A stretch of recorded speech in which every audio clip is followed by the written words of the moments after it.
जय हिंद मित्रांनो, mutual fund adviser आणि investor या यूट्यूब चॅनलवर आपले सहर्ष स्वागत आहे. मित्रांनो, आज आपण काय पाहतोय तर बघा 2,000 रुपये गुंतवणूक करून 6 वर्षामध्ये आपल्याला पैसे किती मिळतात ते पाहणार आहात मित्रांनो. तर चला व्हिडिओला लगेच सुरुवात करूया.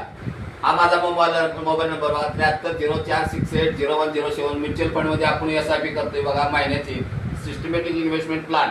तर बघा आपण महिन्याला किती गुंतवणूक करतोय तर बघा 2,000 रुपये गुंतवणूक करतोय. त्याचा रिटर्न्स किती आहे तर 14% जास्त जातो मित्रांनो. टाइम पिरियड आहे बघा आपला 6 वर्षाचा आणि इन्व्हेस्टमेंट अमाऊंट आपली किती आहे तर बघा 1,44,000 रुपये. 2,000 रुपये गुंतवणूक करून 6 वर्षात आपली एवढी रक्कम जमा होती मित्रांनो. तर त्याचं व्याज किती मिळतं बघा तर 76,076 रुपये तुम्हाला खाली व्याज मिळतंय. आणि त्याची टोटल व्हॅल्यू किती होती बघा तर बघा टोटल व्हॅल्यू किती येतात 2,20,076 रुपये. बघा 2,000 रुपये गुंतवणूक करून 6 वर्षामध्ये तुमची एवढी रक्कम तयार होती मित्रांनो. तर मित्रांनो, तुम्हाला गुंतवणूक करायची असेल तर मित्रांनो मला ह्या नंबरवर डायरेक्ट कॉन्टॅक्ट करू शकता. आणि व्हिडिओ आवडल्यास मित्रांनो व्हिडिओला लाईक करा, शेअर करा, सबस्क्राईब करा. जय हिंद, जय महाराष्ट्र.